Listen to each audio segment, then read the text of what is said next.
الحمد لله وكفى وسلام على عباده الذين اصطفى أما بعد أعوذ بالله من الشيطان الرجيم بسم الله الرحمن الرحيم إنا نحن نزلنا الذكر وإنا له لحافظون سبحان ربك رب العزة عما يصفون وسلام على المرسلين والحمد لله رب العالمين اللهم صل على سيدنا محمد وعلى آل سيدنا محمد وبارك وسلم۔ آج کی مجلس میں حفاظ قرآن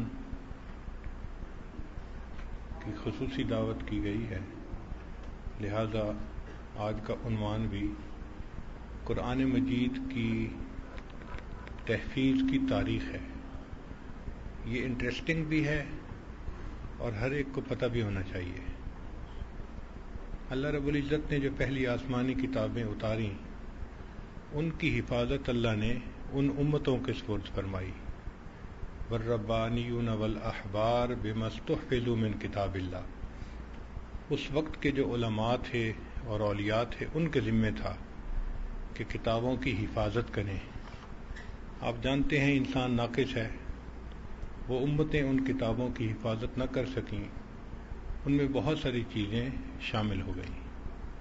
قرآن مجید چونکہ اللہ کا کلام ہے اور آخری کتاب ہے، اللہ نے اس کی حفاظت کا ذمہ خود لیا۔ فرمایا انا نحن نزلنا الذکر، بے شک اس نصیحت نامے کو ہم نے نازل کیا، وَإِنَّا لَهُ لَحَافِظُونَ، اور اس کی حفاظت کے بھی ہم ہی ذمہ دار ہیں۔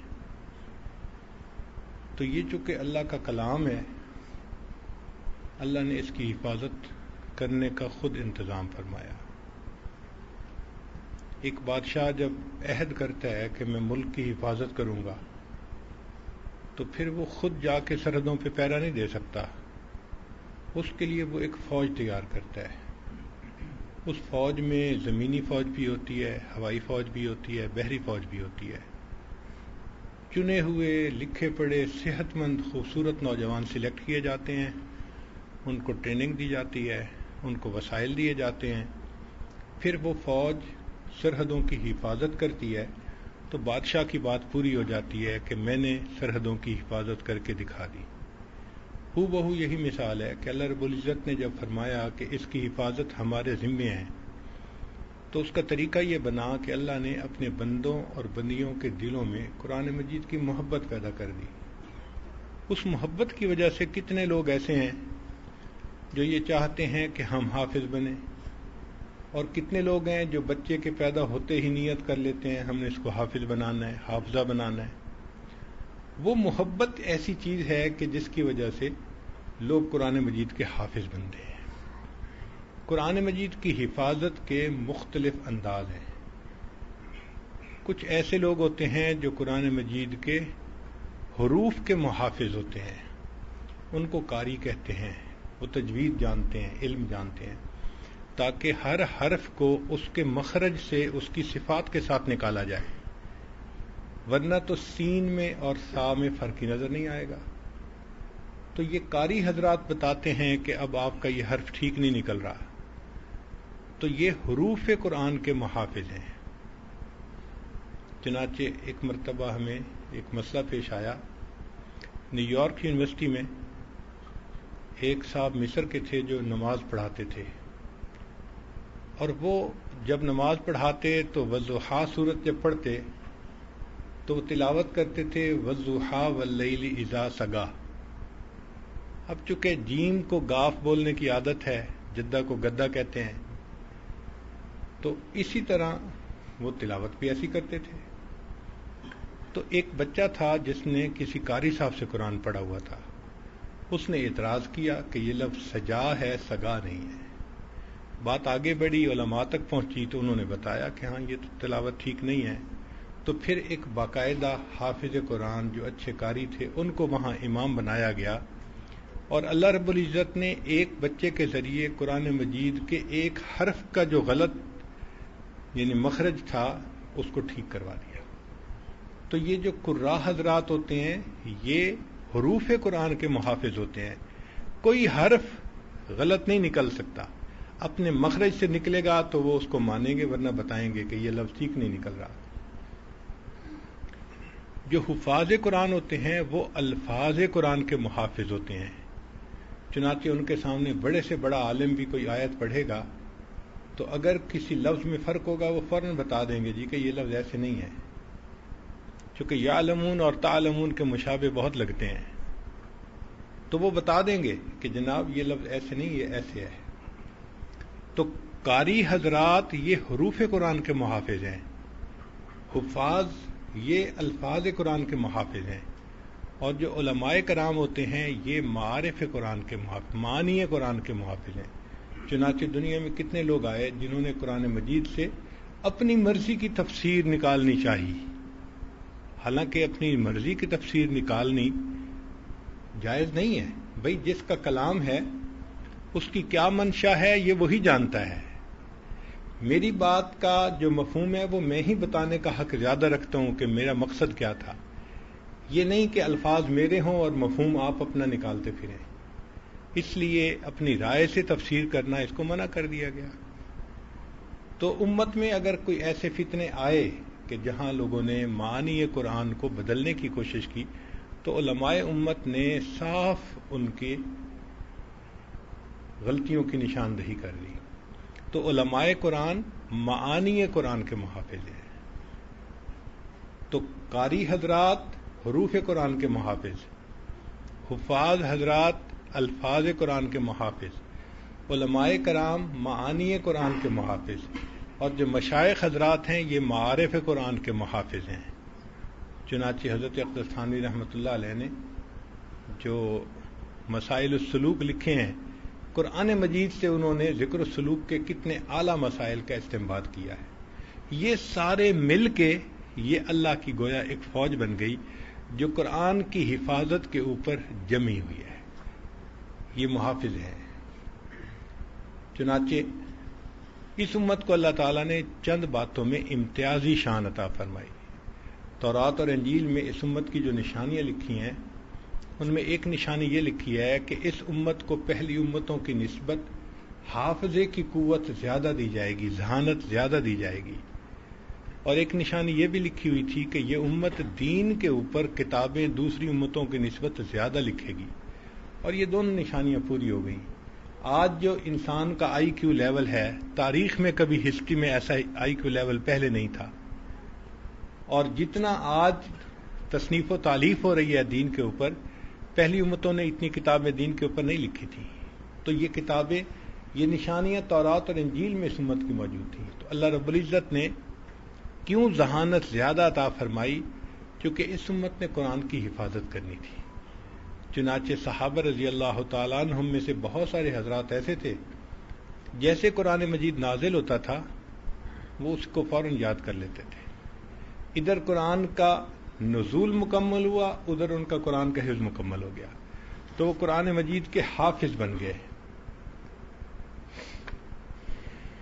چنانچہ آج لکھے پڑھے لوگ سامنے ہیں، جانتے ہیں کہ کسی بھی ڈاکومنٹ کو سیو کرنے کے دو طریقے ہوتے ہیں. ایک ہوتا ہے اس کی ہارڈ کاپی بنا لینا، پرنٹر سے فائل کو پرنٹ کر کے فائل میں لگا دیں تو وہ سیو ہو گیا. اور ایک ہوتا ہے کہ اس کو ہارڈ ڈسک پہ یا فلاپی ڈسک پہ یا فلیش ڈرائیو پہ اس کو سیو کر لینا، یہ سافٹ کاپی کہتے ہیں. تو ڈاکومنٹ کو سیو کرنے کے دو طریقے، hard copy and soft copy. Allah رب العزت نے بھی اپنے قرآن مجید کو دو طریقوں سے محفوظ کروایا. سب سے پہلے تو نبی علیہ السلام پر جب وحی اترتی تھی تو اللہ کے حبیب صلی اللہ علیہ وسلم صحابہ کو بلاتے تھے جو لکھنا جانتے تھے، ان کو کاتبین وحی کہا جاتا ہے. 16-18 کے قریب ان کی تعداد تھی، اور ان سے یہ قرآن پاک لکھوا دیتے تھے. تو وہ لکڑی کے اوپر، پتھر کے اوپر، کپڑے کے اوپر مختلف چیزیں جو اس وقت اویلیبل تھیں جس پر لکھا جا سکتا تھا، تو وہ آنے والی آیات کو لکھ لیا کرتے تھے. تو قرآن مجید باقاعدہ نبی علیہ السلام لکھواتے تھے، پارچات سے جن کے اوپر لکھا جاتا تھا. چنانچہ قرآن مجید لکھ کر بھی محفوظ کیا گیا۔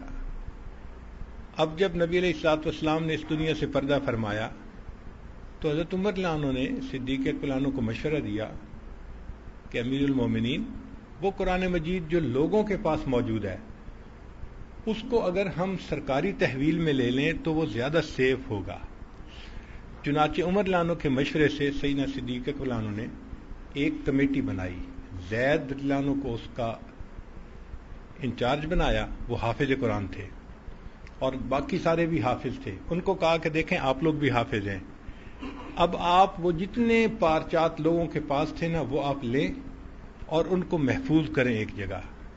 چنانچہ ام المومنین سیدہ حفصہ رضی اللہ تعالی عنہا، جو عمر رضی اللہ عنہ کی بیٹی تھیں اور نبی علیہ السلام کی بیوی تھیں اور امت کی ماں تھیں، وہ لکھنا بھی جانتی تھیں، تو ان کے پاس ان پارچات کو ایک جگہ پر جمع کروا دیا گیا۔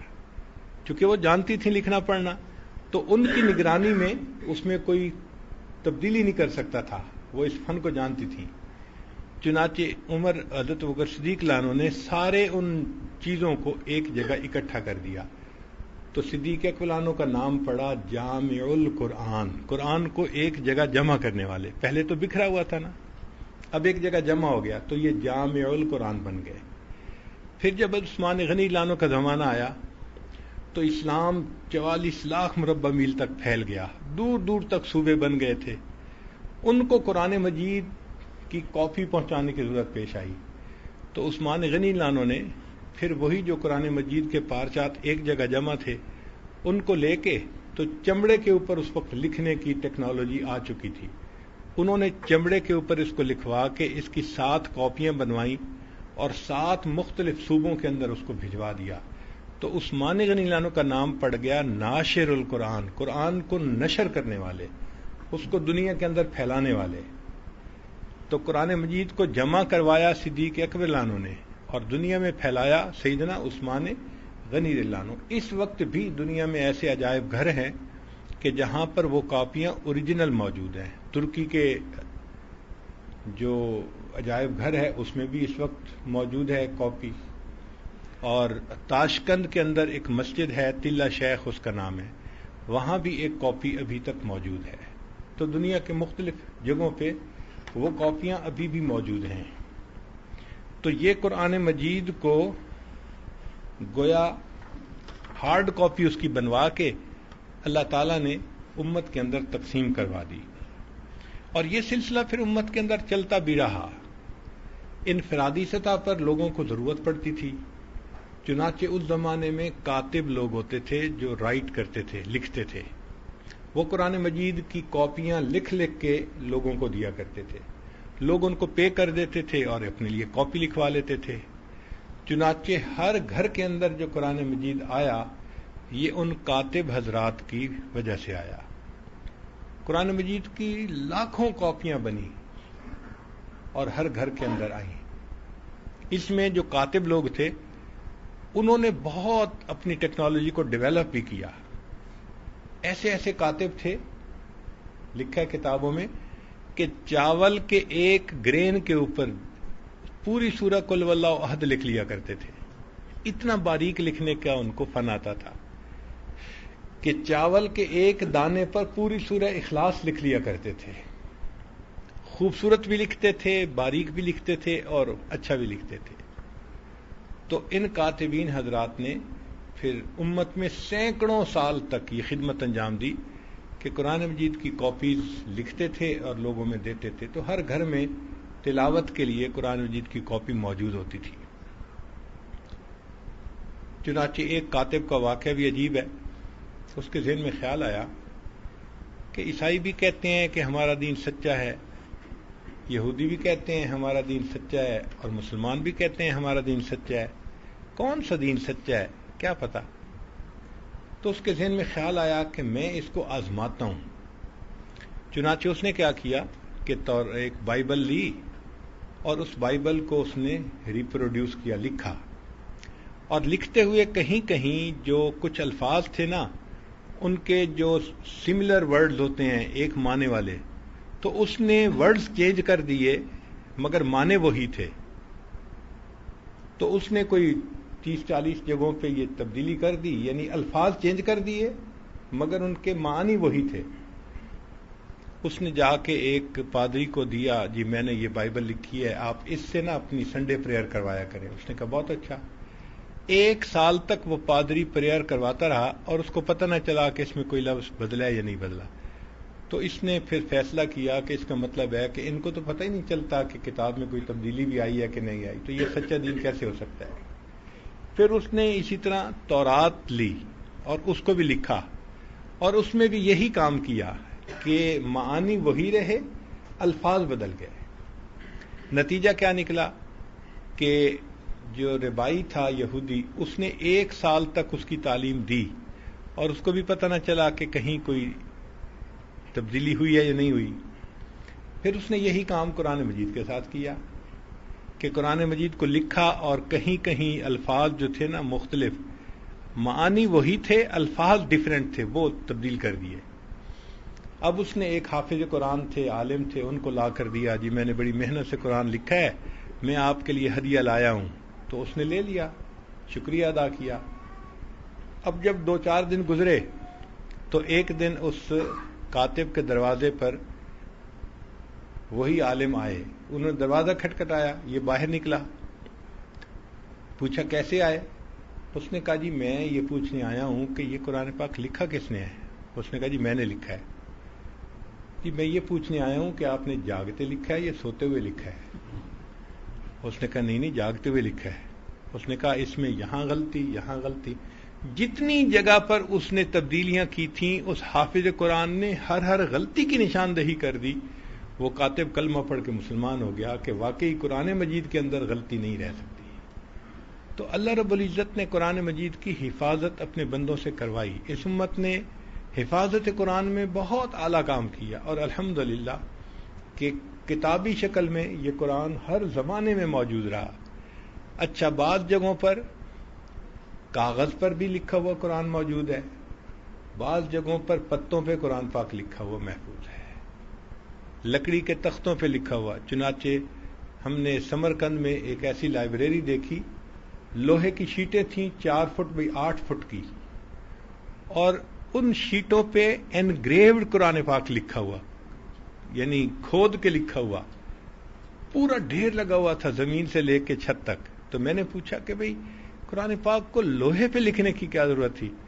انہوں نے کہا جی جیسے دنیا میں ہوتے ہیں نا، یہ گرین وچ ٹائم ہے، یہ اسٹینڈرڈ ٹائم ہے، تو اگر کبھی بھی ٹائم کو میئر کرنا ہو یا کمپیئر کرنا ہو تو اس کے ساتھ دیکھتے ہیں۔ تو مسلمان بادشاہوں نے اپنے زمانے میں قرآن مجید پہ انگریو کر کے قرآن لکھوا دیا کہ اگر کبھی بھی کسی لفظ کے بارے میں کوئی شبہ ہو کہ اس میں نقطے تھے نہیں تھے، یا یہ حرف تھا یا یہ حرف تھا، تو ہمارے پاس ایک سٹینڈرڈ کاپی موجود ہو، پوری دنیا اس کے ساتھ اس کو کمپیئر کر سکے۔ تو امت نے قرآن پاک کی حفاظت کے لیے بہت ہی اعلیٰ کام کیا۔ اس میں کئی جگہ انہوں نے اللہ کا نام سرخ سیاہی سے لکھا، بہت خوبصورت طریقے سے قرآن پاک لکھا، لیکن حیرت کی بات یہ تھی کہ پتوں پہ لکھا ہوا قرآن پاک کیسا تھا معلوم نہیں۔ وہ اس زمانے میں کوئی ٹیکنالوجی جانتے تھے جس سے پتوں کو وہ ٹریٹ کر لیتے تھے اور پتے ٹوٹتے نہیں تھے۔ جب میں نے قرآن پاک دیکھا تو وہ جیسے شیشم کے درخت کے پتے ہوتے ہیں نا کہ ان میں رگیں چل رہی ہوتی ہیں، وہ بالکل صاف پتا نظر آتا تھا، اور اس کو جلد کیا گیا تھا، اور پتہ نہیں کتنے سینکڑوں سال پہلے لکھا گیا ہوگا، اور وہ بالکل محفوظ تھا۔ اللہ کی شان۔ تو قرآن پاک کو مختلف زمانوں میں اس طرح لکھ کے محفوظ کیا گیا۔ پھر اس میں ایک بڑا کام امت کی عورتوں نے کیا کہ اس زمانے میں کاتب چونکہ تھوڑے ہوتے تھے، ڈیمانڈ زیادہ ہوتی تھی، تو یہ ڈیمانڈ کیسے پوری ہو، اس کا طریقہ یہ نکالا کہ جو بچیاں گھر میں تعلیم حاصل کر لیتی تھیں اور اپنے رشتے کے انتظار میں ہوتی تھیں کہ کوئی اچھی پرپوزل آئے تو ماں باپ ان کی شادی کر دیں، تو گھر میں ان کے پاس فرصت ہوتی تھی، تو یہ بچیاں کیا کرتی تھیں، روزانہ صبح اٹھ کر گھر کے کام کاج سمیٹ لیتی تھیں، پھر باوضو ہو کر بیٹھ جاتی تھیں اور قرآن پاک لکھنا شروع کر دیتی تھیں۔ ہر بچی اپنے لیے ایک قرآن پاک لکھتی تھی. جب مکمل ہو جاتا تھا تو ماں باپ اس کی سنہری جلد بنوا دیتے تھے، اور جب اس بچی کا نکاح ہوتا تھا تو اس کو جہیز کے اندر یہ قرآن پاک دیا جاتا تھا. تو امت کی ہر لڑکی نے قرآن پاک لکھا اور قرآن پاک کو محفوظ کرنے میں اپنا حصہ ڈالا. پھر ایک ایسا وقت بھی آیا کہ جب دنیا میں پرنٹنگ پریس بن گئے. چنانچہ رشیا میں ایک جگہ ہے، اس کا نام ہے کازان. تو کازان کے ایک عالم تھے، ان کا نام تھا حمزہ بے رحمت اللہ علیہ. انہوں نے سب سے پہلے لینن گراڈ کے اندر قرآن پاک کو پرنٹ کیا. یہ فرسٹ ٹائم جو پرنٹنگ ہوئی تاریخ میں.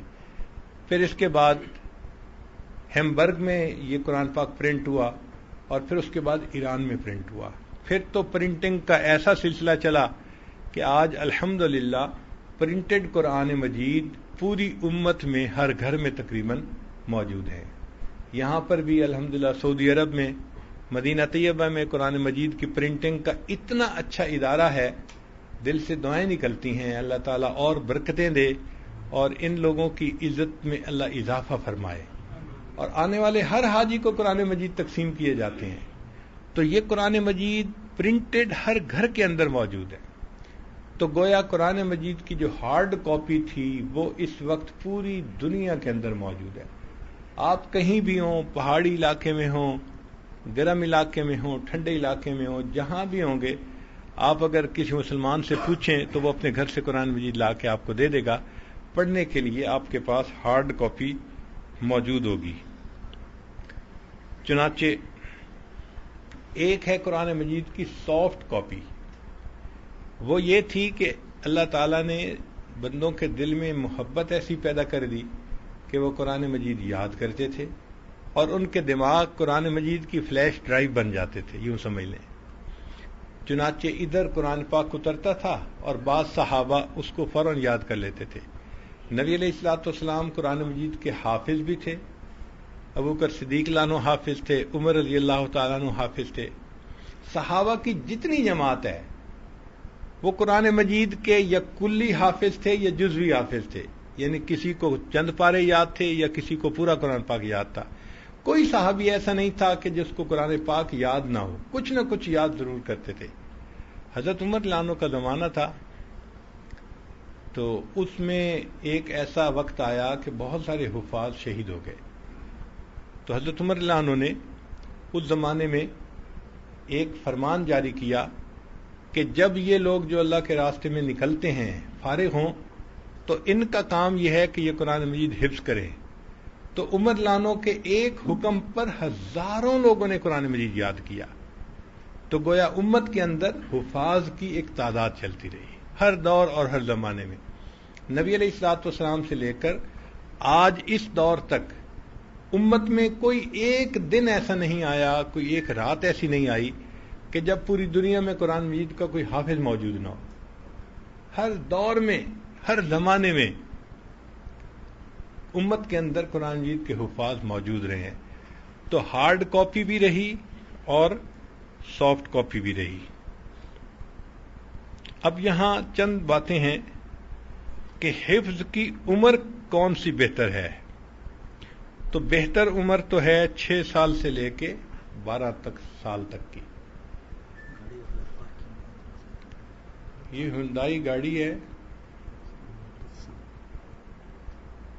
848 وائٹ کلر کی. اس نے راستہ بند کیا ہوا ہے تو اس کو بھائی صحیح جگہ پارک کر لیجئے.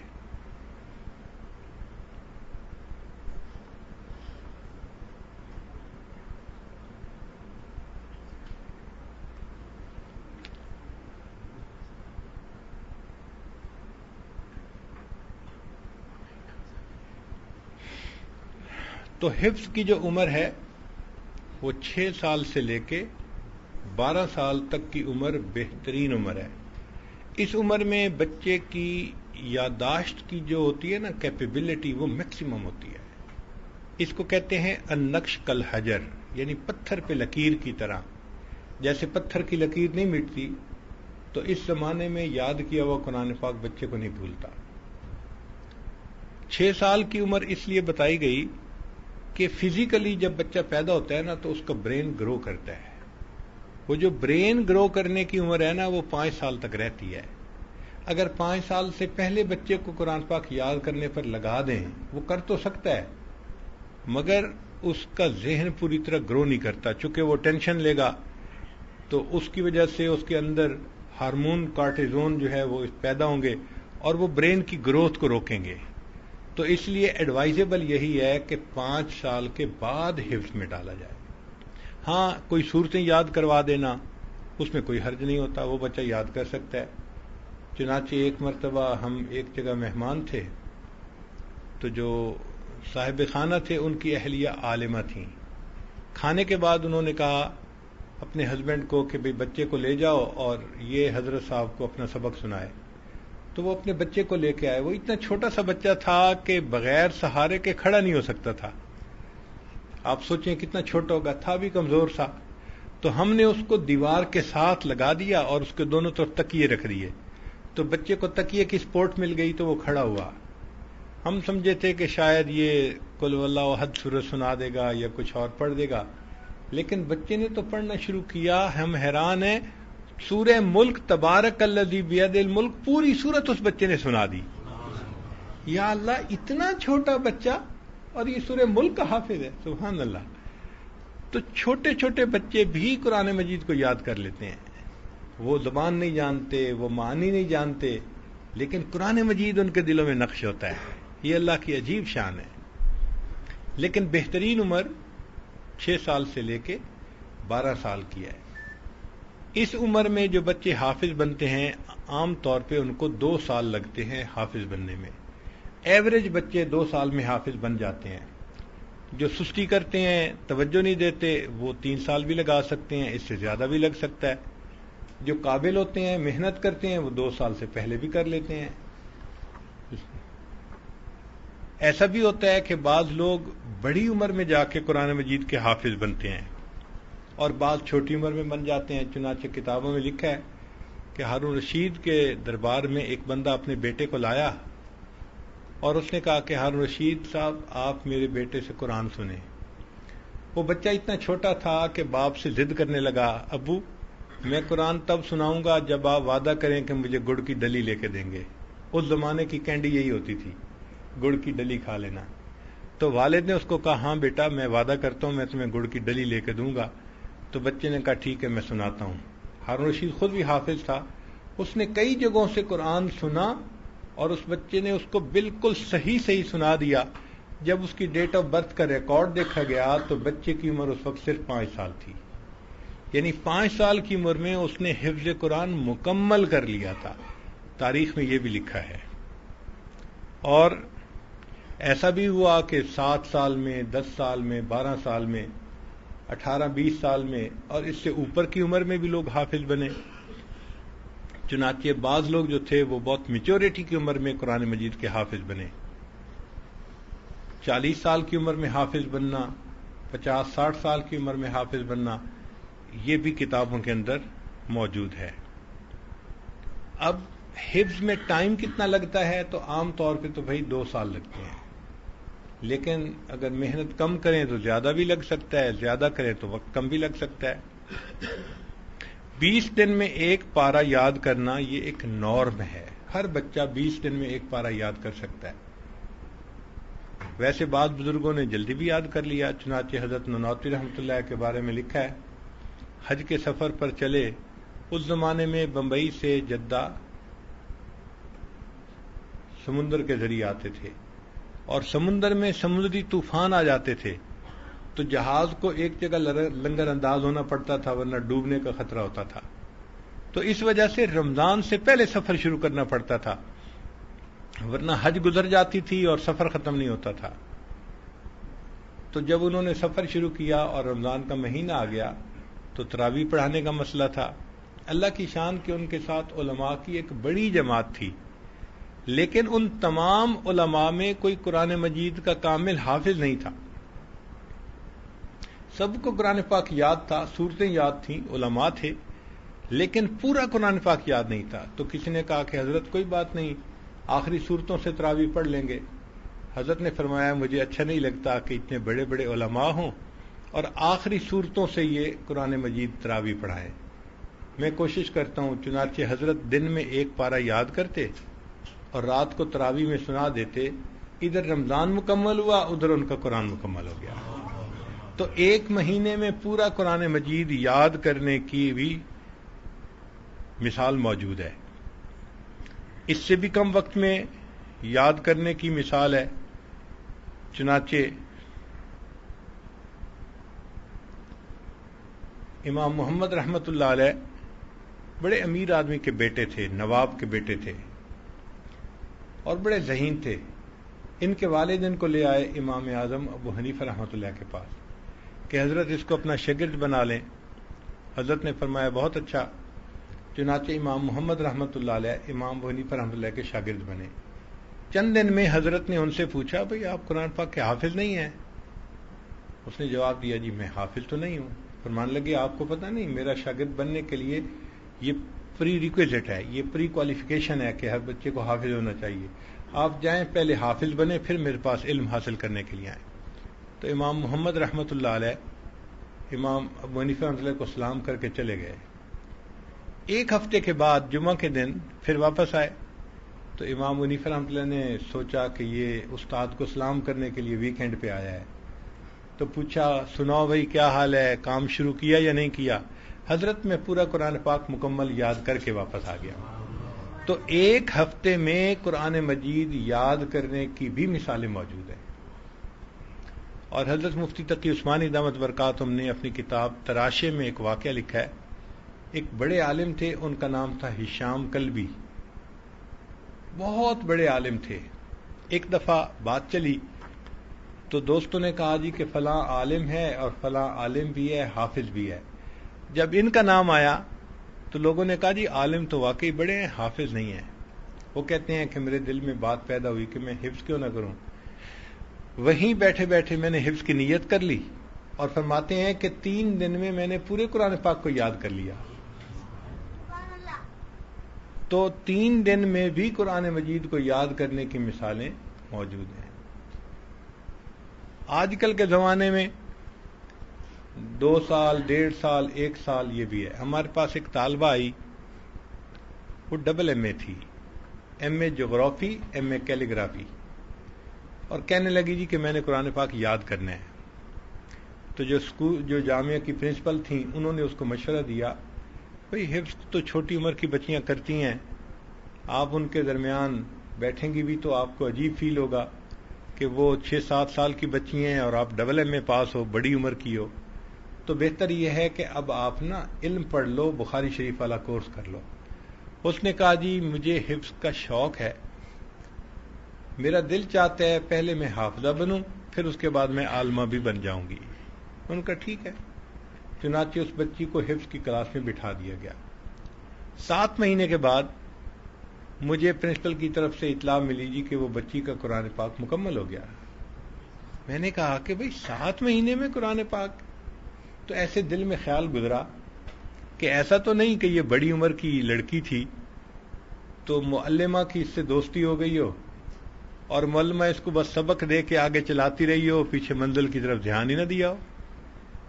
تو میں نے پرنسپل سے پوچھا کہ بھئی اس کی منزل کچی ہے یا پکی ہے؟ اس نے کہا جی میں طالبہ کو بھیج دیتی ہوں، آپ خود اس سے سن لیں. چنانچہ ہم نے اس طالبہ کو بلایا اور پردے کے پیچھے وہ بیٹھ گئی. تو میں نے قرآن پاک کو تقریباً 5-6 جگہ جہاں غلطی لگتی ہے، اچھے حافظ بھی غلطی کھا جاتے ہیں. ہمارے ہاں مشہور ہے سورہ جاسیہ دن پڑھنے تے راتی نہ آسیہ، اس میں حفاظ کو غلطی لگتی ہے، متشابہ لگتے ہیں. تو میں نے اس سے 5-6 جگہوں سے سنا، اس بچی نے بالکل صحیح قرآن پاک سنا دیا. تو خوشی ہوئی کہ اس بچی نے 7 مہینے میں قرآن مجید کو یاد مکمل کر لیا. ہمارے ہاں ایک مفتی صاحب نوجوان تھے، وہ آئے اور کہنے لگے حضرت میں نے بخاری شریف تک کورس مکمل کر لیا ہے، میرے دل میں قرآن مجید یاد کرنے کا بڑا شوق ہے. میں نے کہا بہت اچھا، رمضان کا مہینہ آ رہا ہے، آپ ہمارے ہاں مسجد میں اعتکاف بھی کر لیں نفلی پورا مہینہ، اور قرآن پاک بھی یاد کر لیں. تو ہم نے دعاؤں سے اس کا قرآن پاک شروع کروا دیا. اللہ کی شان کہ اس نے دن میں ایک پارہ یاد کرتا اور رات کو تراویح میں سنا دیتا, پھر اگلے دن اگلا پارہ, پھر رات کو تراویح میں. 1 مہینے میں پورا قرآن پاک یاد کر لیا. میں نے ایک جگہ نقل کیا کہ انہوں نے مفتی صاحب نے 1 مہینے میں قرآن پاک یاد کر لیا. تو میرا بیٹا حافظ حبیب اللہ ہے, وہ کہنے لگا ابو جی 1 مہینے میں نہیں, میں خود حافظ ہوں, مجھے پتہ ہے. اس نے 28 دن میں مکمل کیا تھا. یعنی 28 دن میں اس وقت بھی ایک نوجوان عالم دین نے پورے قرآن مجید کو مکمل یاد کر لیا. قرآن مجید کے عشاق ہر زمانے میں موجود رہے.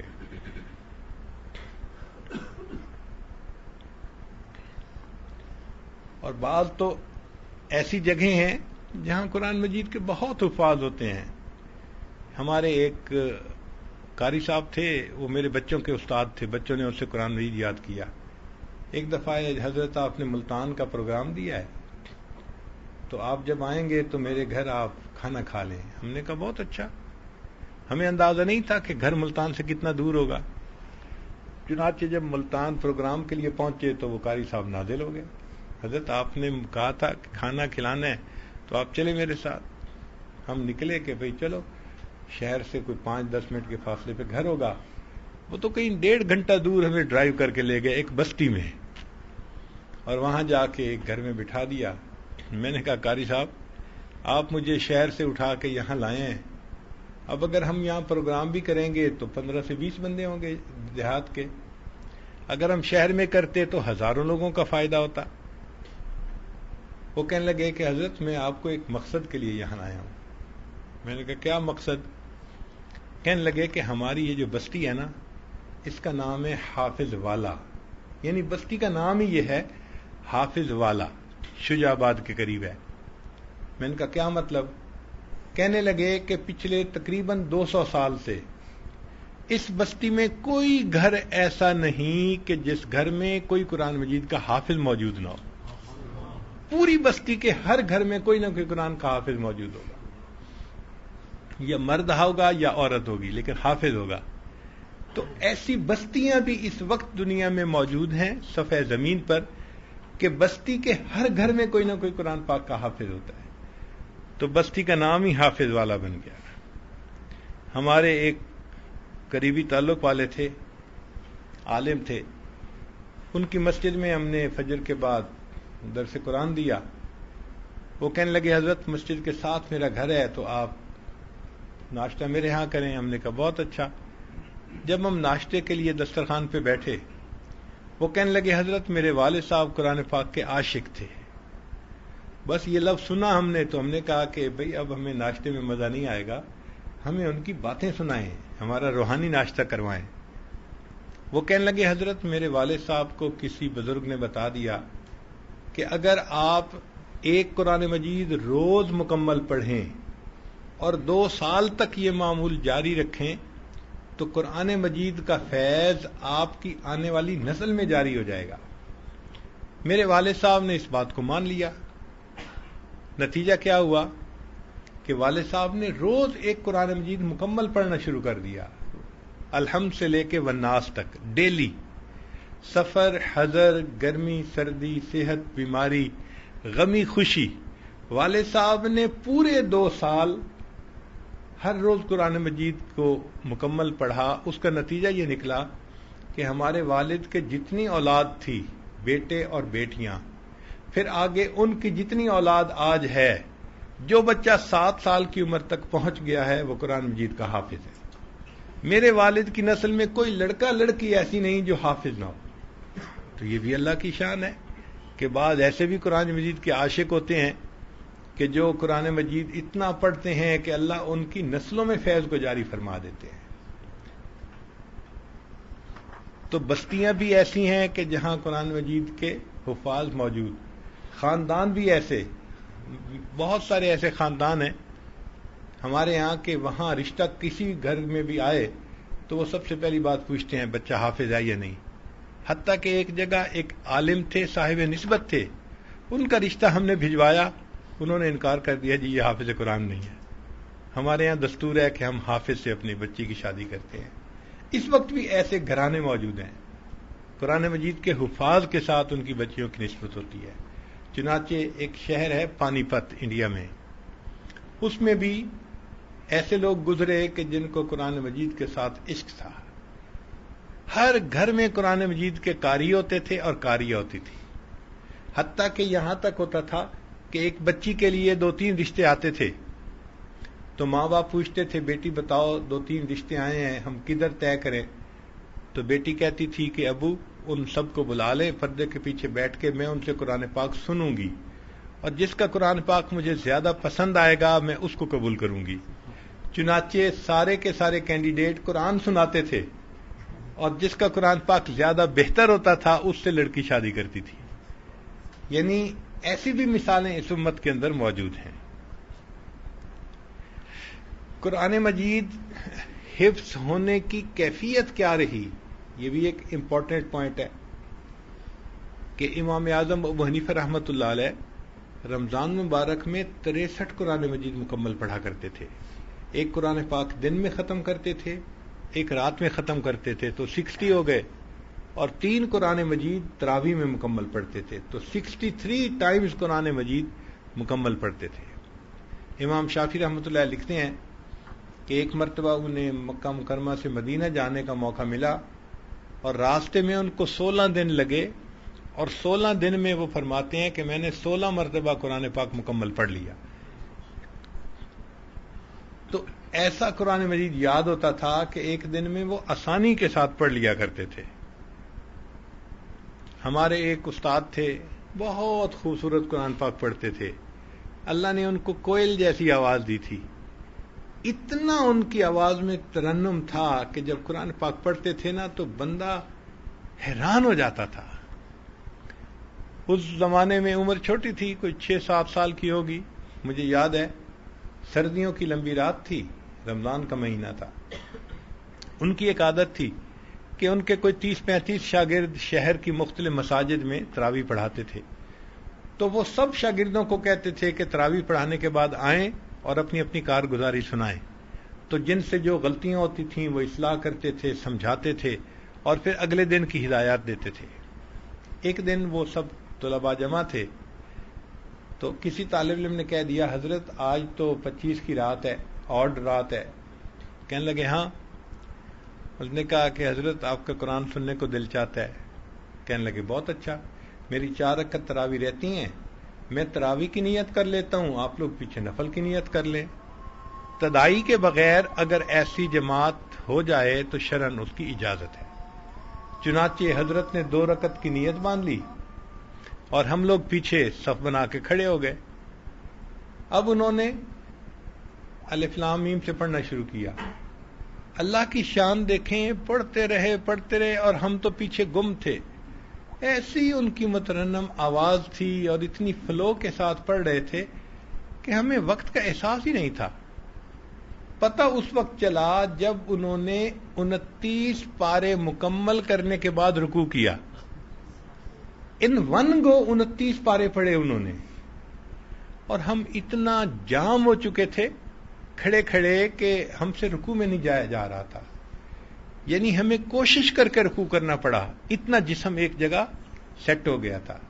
گھنٹوں کھڑے رہے تھے اور پھر اس کے بعد اگلی رکعت میں انہوں نے آخری پارہ پڑھا اور قرآن پاک مکمل کر دیا. تو 2 رکعت میں قرآن مجید پورا پڑھنے کی بھی مثالیں موجود ہیں. اللہ اکبر کبیرہ. ہمارے ایک اور استاد تھے،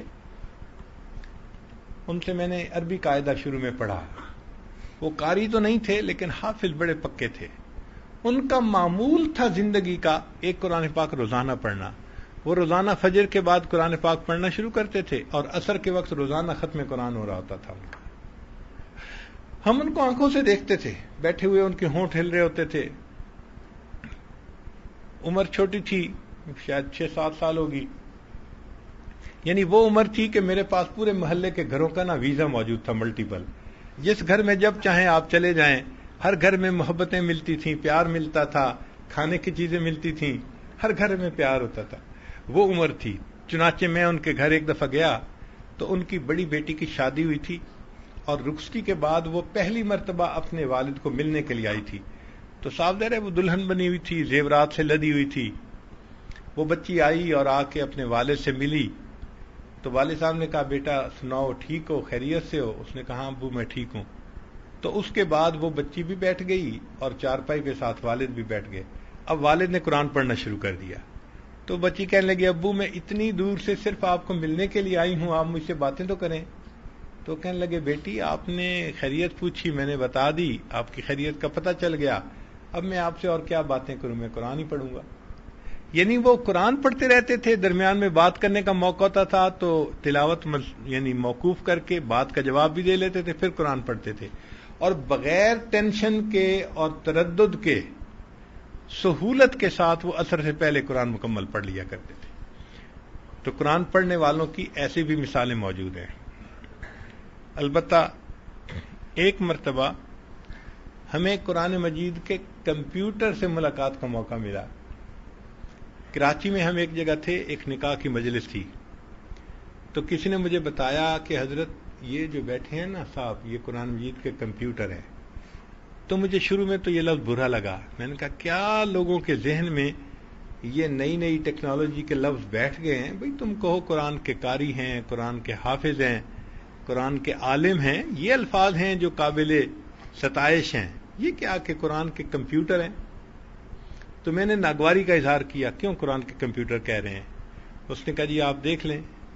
چنانچہ جب نکاح کی دعا ہو گئی، لوگ اٹھ کے جانے لگے تو کچھ لوگ ان کے گرد جمع ہو گئے، ہم بھی ان میں سے تھے. وہ اکثر ان میں سے حفاظ بھی تھے. تو وہ جو لوگ تھے نا وہ قاری صاحب سے پوچھ رہے تھے. اچھا حفاظ میں عام طور پر یہ ہوتا ہے کہ ایک دوسرے سے پوچھتے ہیں اچھا بھائی فتکونا، یعنی فتکونا کا لفظ بتا دیا، اب آگے کہاں کہاں ہے قرآن پاک میں اور آیت کیسے چلتی ہے یہ حافظ لوگ بتاتے ہیں. تو یہ پہلیاں ہوتی ہیں حافظ لوگوں کی کہ بھئی بتائیں فتکونا کہاں ہے، تو پڑھتے ہیں. مگر وہاں معاملہ ڈیفرنٹ تھا، وہاں کوئی لفظ نہیں پوچھ رہا تھا. لوگ پوچھ رہے تھے کہ حضرت وہ جو فتکونا کا لفظ ہے قرآن پاک میں کہاں کہاں ہے. تو وہ آیت نہیں پڑھ رہے تھے، وہ آگے بتاتے تھے فلاں پارا، فلاں سورت، فلاں آیت نمبر، آیت کا نمبر بتاتے تھے. اچھا جیب میں قرآن پاک تھا، ہم بھی کھول کے دیکھتے رہے، جہاں بتاتے تھے بالکل صحیح آیت نمبر.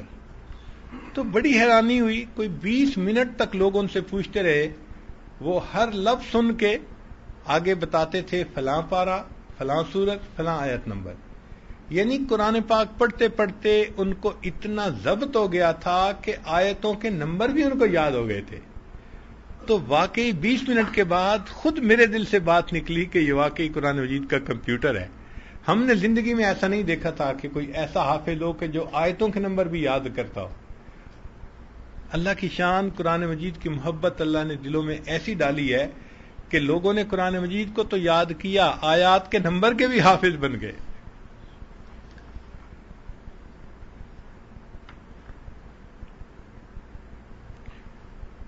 امت کے مردوں نے قرآن مجید کو یاد کرنے میں بہت اعلیٰ کردار ادا کیا، مگر عورتیں بھی اس میں پیچھے نہیں رہیں. چنانچہ سیدہ عائشہ صدیقہ رضی اللہ تعالیٰ عنہ وہ قرآن مجید کی حافظہ تھیں. سیدہ حفصہ رضی اللہ تعالیٰ عنہ قرآن مجید کی حافظہ تھیں، اور بہت ساری صحابیات ایسی تھیں جو قرآن مجید کی حافظہ تھیں.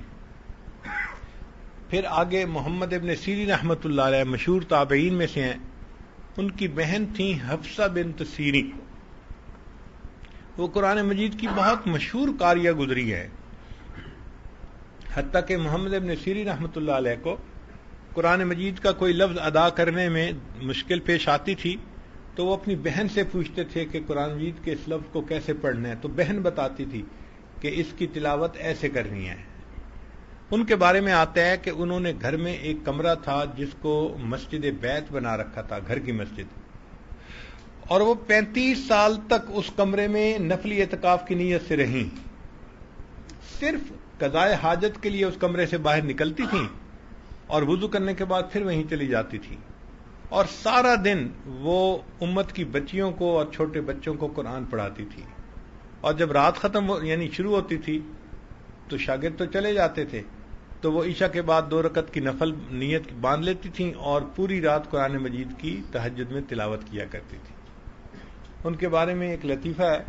ایک ان کی باندی تھی سندھی، تو وہ ہمسائے کے گھر گئی تو ہمسائے کی عورت نے پوچھا سناؤ تمہاری مالکہ کا کیا حال ہے؟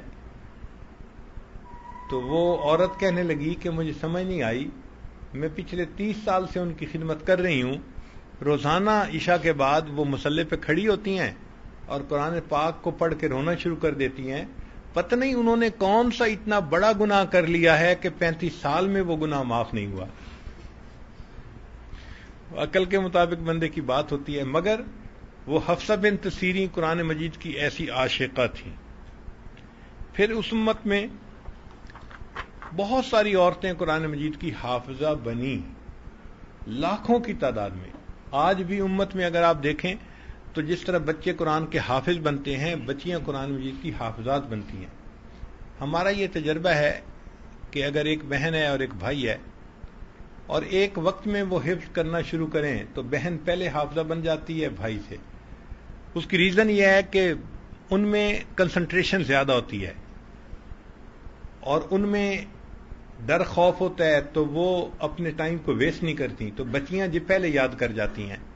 اور لڑکوں میں کنسنٹریشن نہیں ہوتی اور یہ ریبیلیس بھی ہوتے ہیں، تو یہ ذرا دیر لگاتے ہیں یاد کرنے میں.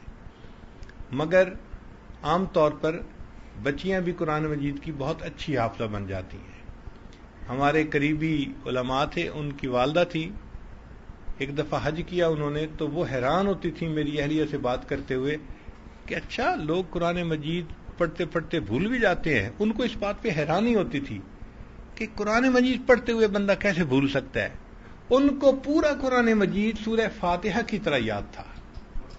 ہم نے جب کوئی لفظ پوچھنا ہوتا تھا، جب کوئی آیت پوچھنی ہوتی تھی، ان سے ہم پوچھواتے تھے، اسی وقت بتا دیتی تھی کہ یہ ایسے ہے. تو اللہ کی شان کے ایسی بھی عورتیں ہیں کہ جن کو پورا قرآن مجید سورہ فاتحہ کی طرح یاد ہے. ایک مرتبہ جرمنی کی یونیورسٹی ہے میوخ یونیورسٹی، اس میں جو تھیولوجیکل ڈپارٹمنٹ تھا، اس میں یہ بات چلی کہ مسلمان بڑا دعویٰ کرتے ہیں کہ ہمارا قرآن پاک محفوظ ہے، ہم اس کو ویریفائی تو کریں.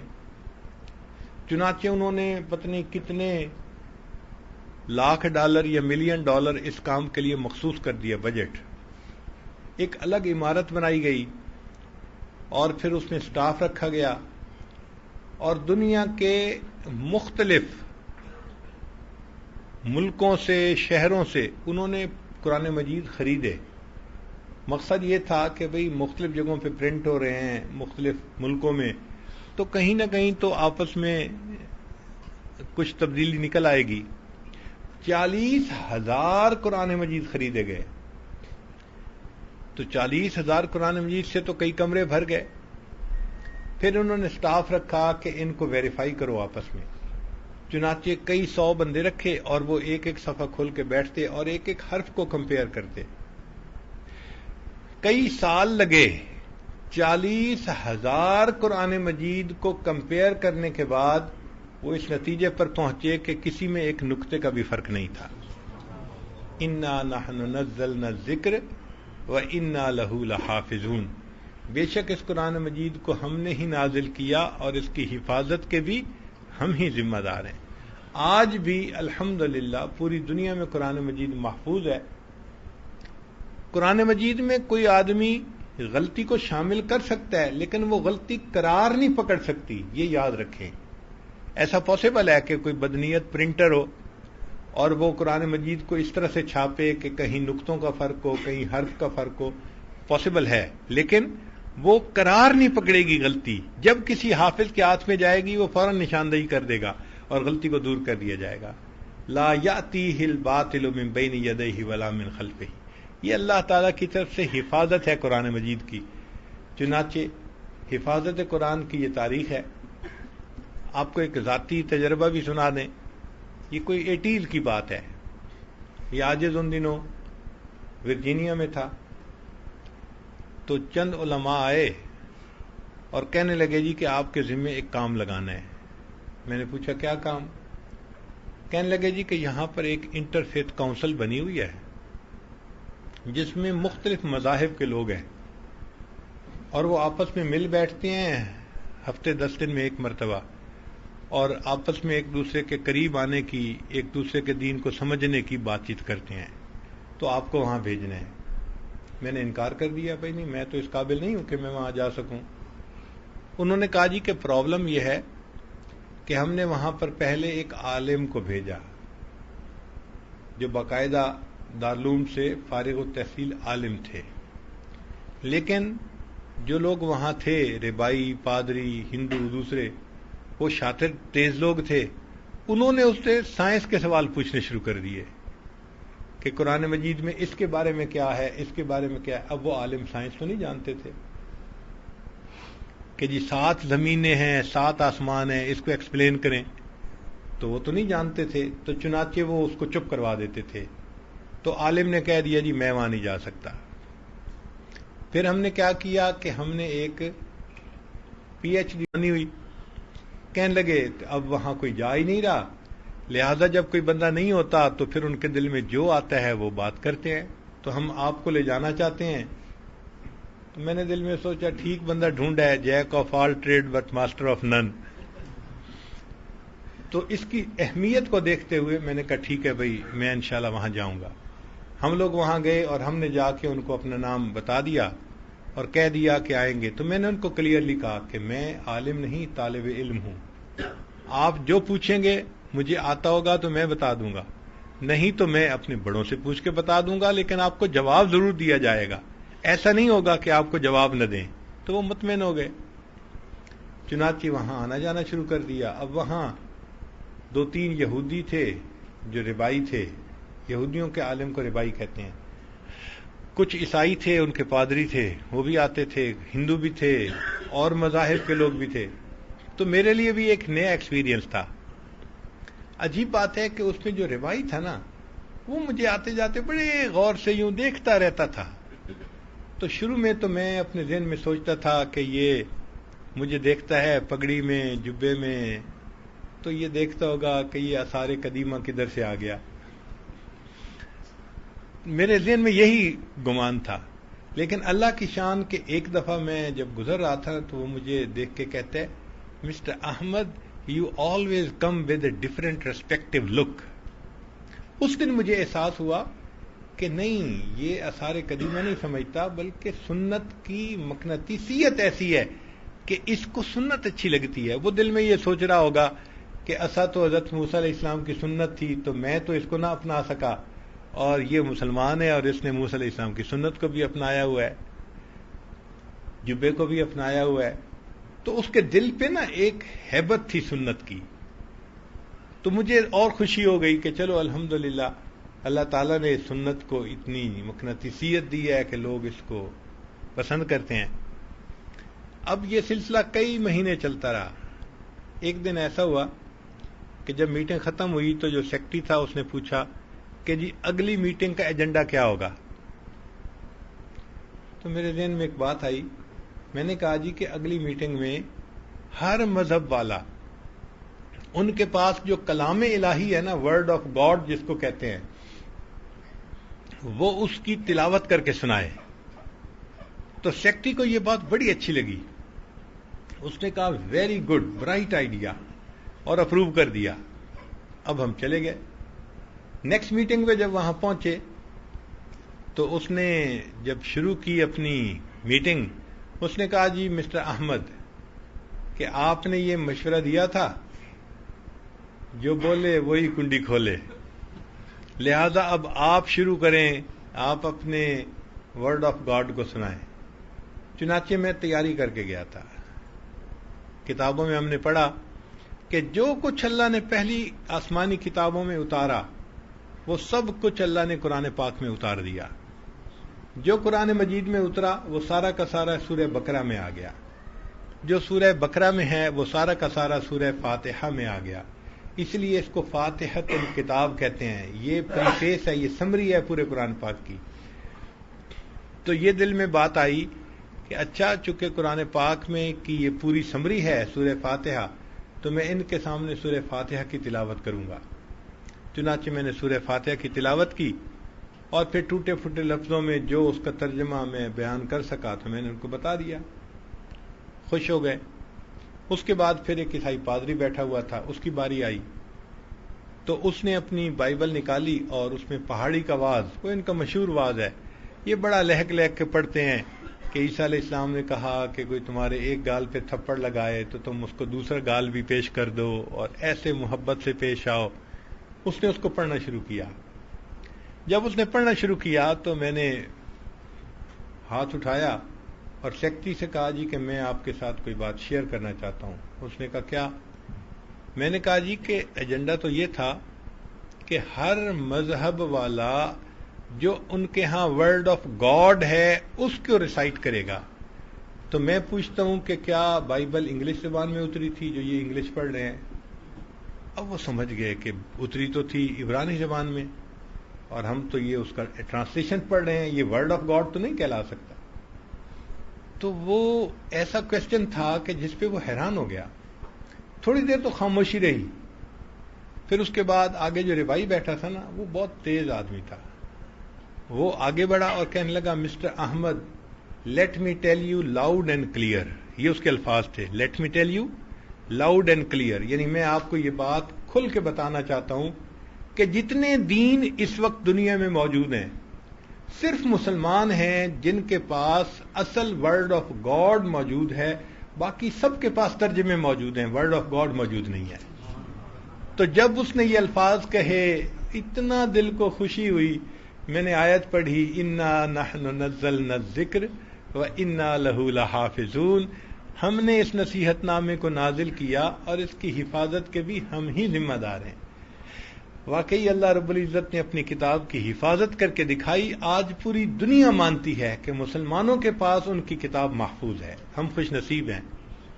اب دیکھیں گاڑی کو کوئی دیکھے نا، کار کو دیکھے تو ذہن میں آتا ہے کہ یہ بندوں کو ایک جگہ سے دوسری جگہ پہنچانے کے لیے بنائی گئی ہے۔ ٹرک کو دیکھیں تو فوراً خیال آتا ہے کہ یہ میٹیریل ایک جگہ سے دوسری جگہ پہنچانے کے لیے بنایا گیا ہے۔ کرین کو دیکھیں تو فوراً ذہن میں آتا ہے یہ چیزوں کو اٹھانے کے لیے بنائی گئی ہے۔ تو مختلف گاڑیوں کو دیکھ کے نا فوراً اس کے بننے کا مقصد سامنے آتا ہے۔ ہارویسٹر کہیں چل رہا ہو تو بندہ دیکھتا ہے جی یہ گندم کاٹنے کے لیے بنایا گیا ہے، ٹریکٹر چل رہا ہو یہ جی زمین کو کھودنے کے لیے بنایا گیا ہے۔ تو ہر مشین کے بنانے کا ایک مقصد ہوتا ہے، وہ سامنے آ جاتا ہے۔ قرآن مجید کو بھیجنے کا ایک مقصد تھا، کیا؟ کہ اللہ تعالیٰ گری ہوئی انسانیت کو عزتیں دینا چاہتے تھے، کار مذلت میں پڑے ہوں کو اوج ثریا پہ پہنچانا چاہتے تھے۔ اس لیے عثمان غنی اللہ عنہ فرماتے تھے ان اللہ یرفع بہذا الکتاب اقواما، اللہ اس کتاب کے ذریعے قوموں کو بلندی عطا فرماتے ہیں۔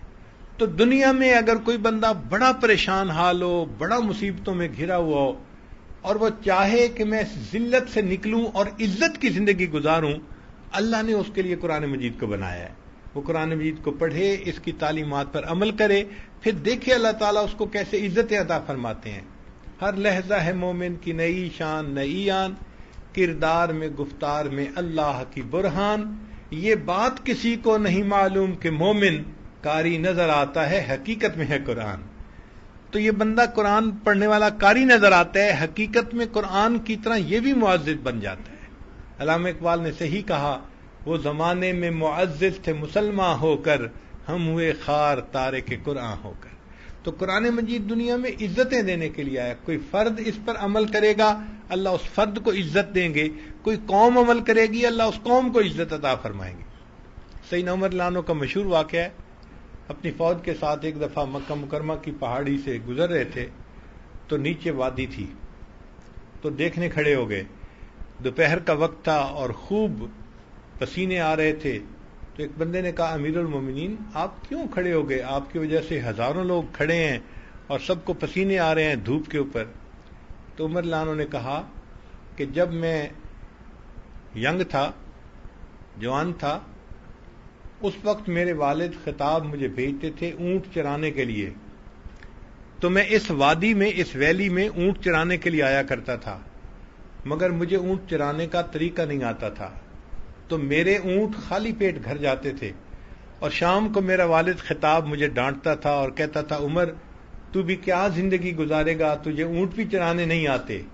میں اپنے اس وقت کو یاد کر رہا ہوں کہ جب عمر کو اونٹ چرانے نہیں آتے تھے، اور آج اس وقت کو دیکھ رہا ہوں جب اسلام اور قرآن کے صدقے اللہ نے عمر کو امیر المومنین بنا دیا ہے۔ تو یوں قرآن مجید بندے کو عزتیں عطا کرتا ہے۔ ہمیں بھی چاہیے کہ ہم قرآن مجید کو پڑھیں اور اس کے اوپر عمل کریں، اس کو اپنا اوڑھنا بچھونا بنائیں۔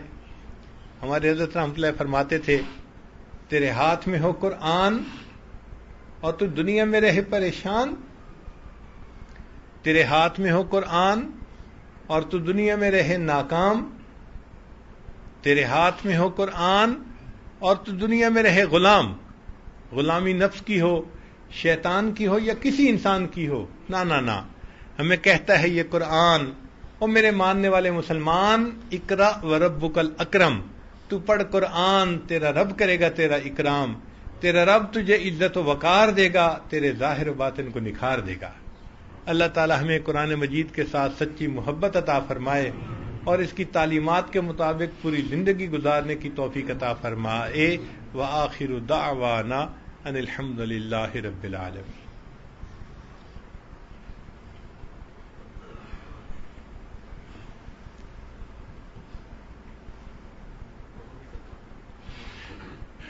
یہ آج توبہ کے کلمات پڑھائے گا، پچھلے گناہوں سے توبہ کی نیت کر لیجئے اور یہ الفاظ پیچھے پیچھے پڑھتے جائیے۔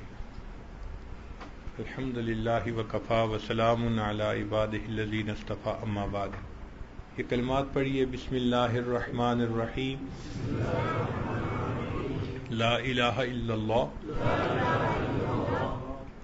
محمد الرسول اللہ، آمنت باللہ وملائکتہ وکتبہ ورسلہ والیوم الآخر والقدر خیرہ وشرہ من اللہ تعالی والبعث بعد الموت، آمنت باللہ کما ہوا باسمائہ وصفاتہ وقبلت جمیع احکامہ اقرار باللسان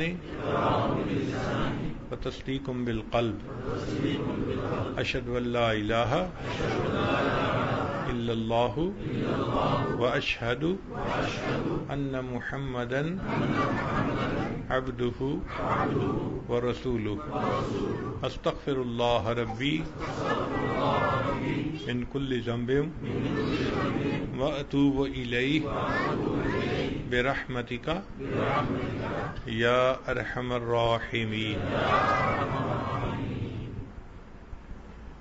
چند معمولات ہیں، ان کو اگر آپ باقاعدگی سے کریں گے اللہ تعالیٰ دل کو منور کریں گے۔ پہلی چیز ہے 100 مرتبہ استغفار پڑھنا، استغفر اللہ ربی من کل ذنب واتوب الیہ۔ دوسرا ہے 100 مرتبہ درود شریف پڑھنا، اللہم صلی علی سیدنا محمد وعلی آل سیدنا محمد وبارک وسلم۔ تیسرا ہے قرآن مجید کی تلاوت کرنا، اگر آپ ایک پارہ پڑھیں تو برکت ہوگی، مشکل ہو تو چلو آدھا پارہ صحیح، مگر قرآن مجید روزانہ پڑھ کے اپنی زندگی میں برکت حاصل کریں۔ چوتھا ہے چلتے پھرتے دل میں اللہ کا دھیان رکھنا، دست بکار دل بیار، ہاتھ کام کاج میں مشغول، دل اللہ تعالیٰ کی یاد میں مشغول۔ اور پانچویں چیز ہے مراقبہ۔ مراقبے کا طریقہ یہ ہے کہ جب آپ نماز پڑھیں تو تھوڑی دیر کے لیے اللہ سے لو لگا کے بیٹھیں، ظاہر کی آنکھیں بند کر لیں، من کی آنکھیں کھول لیں، اور یہ سوچیں کہ اللہ کی رحمت آ رہی ہے، دل میں سما رہی ہے، دل کی ظلمت اور سیاہی دور ہو رہی ہے، اور میرا دل اللہ اللہ اللہ کہہ رہا ہے، یعنی دل بول رہا ہے اور میں سن رہا ہوں۔ 10-15 منٹ کا مراقبہ آپ کے دل کی بیٹری کو چارج کرے گا اور دل میں اللہ کی محبت بڑھے گی، بھرے گی، اور آپ خود اس کی وارمنس کو فیل کریں گے۔ اللہ تعالیٰ ہمارے دلوں کو اپنی محبت سے بھر دے۔ یہ بات بھی ذہن میں رکھیے کہ آپ اگر فرض کو حج پہ جانا چاہتے ہیں،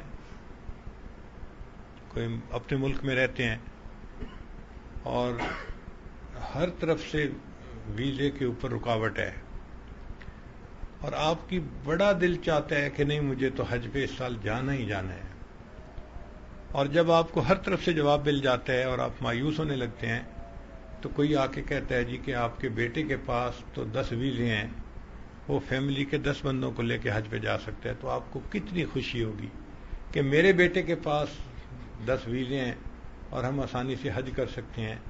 یہ مثال ذہن میں رکھتے ہوئے سوچئے قیامت کے دن کی سختی ہوگی اور اس وقت انسان نفس نفسی کا شکار ہوگا۔ اس وقت اگر فرشتہ آ کر بتا دے گا جی کہ آپ کے بیٹے یا آپ کی بیٹی کے پاس 10 جنت کے گیٹ پاس ہیں، تو پوری فیملی کو کتنی خوشی ہوگی۔ دیکھیں ایک فیملی میں 10 بندے ہی ہوتے ہیں، ماں باپ اور آگے 6-7 بچے بھی ہوں تو 10 کے اندر ہوتے ہیں۔ اس کا مطلب یہ کہ اگر کسی فیملی میں ایک بچہ یا ایک بچی حافظ ہوگی وہ پوری فیملی جنت جائے گی۔ تو آپ اس کو بھی زندگی کا مقصد بنائیں۔ ٹھیک ہے بچوں کو یونیورسٹیوں میں بھی پڑھائیں، ڈاکٹر بھی بنائیں، انجینئر بھی بنائیں، مگر ان کو لڑکپن میں حافظ یا حافظہ ضرور بنائیں تاکہ اللہ تعالیٰ قیامت کے دن کی ذلت میں حفاظت فرمائے۔ ماں باپ کے سروں پہ اللہ نور کے تاج اس دن سجائیں گے، اور جو بڑی عمر کے لوگ ہیں اگر وہ بھی بننا چاہیں تو وہ بھی بن سکتے ہیں، ان کے لیے رکاوٹ نہیں ہے۔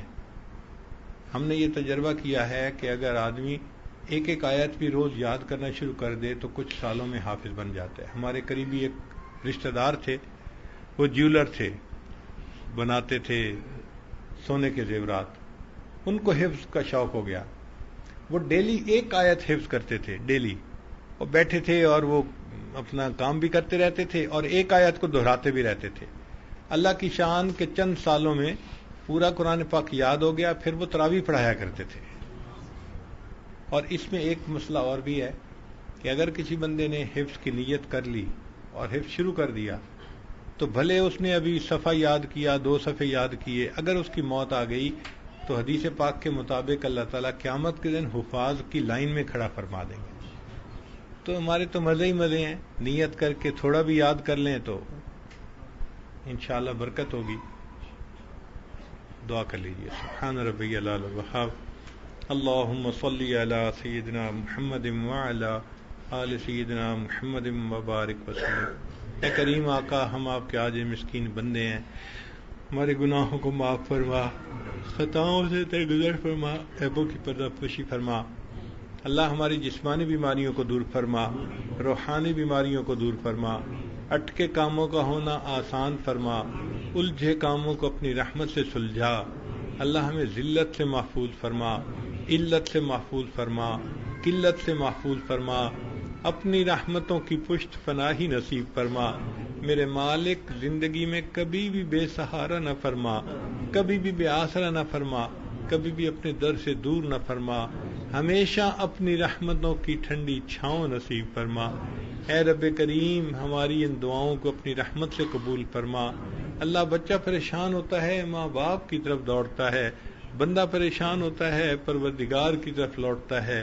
اے بے کسوں کے دستگیر، اے ٹوٹے دلوں کو تسلی دینے والے، اے خالی جھولیوں کو بھر دینے والے، اللہ ہم نے بھی دامن پھیلائے ہیں، ہمارے دامن کو اپنی نعمتوں سے بھرپور فرما۔ اللہ ہمیں قرآن مجید کا حافظ بنا، قرآن مجید کا قاری بنا، قرآن مجید کا عالم بنا، قرآن مجید کا عامل بنا۔ اللہ ہمیں قرآن مجید کا ناشر بنا، قرآن مجید کا داعی بنا۔ اللہ ہمیں قرآن مجید کا عاشق بنا۔ دن رات کے مختلف حصوں میں قرآن مجید پڑھنے کی توفیق عطا فرما۔ اے اللہ، جتنے حفاظ ہیں ان کو اپنے مقبول بندوں میں شامل فرما۔ جتنے علماء ہیں اللہ، ساری زندگی علم کی خدمت کرنے کی توفیق عطا فرما۔ اے کریم آقا، ان کی زندگی کی جو نیک مرادیں ہیں اپنی رحمت سے اس کو پورا فرما۔ اے اللہ، صاحب خانہ کو اپنے مقبول بندوں میں شامل فرما۔ اے اللہ، جس محبت سے انہوں نے یہ پروگرام کروائے اور عورتوں نے خدمت کی، مہمانوں کو کھانے کھلائے، اللہ اس کے بدلے سب کو اپنی رضا نصیب فرما۔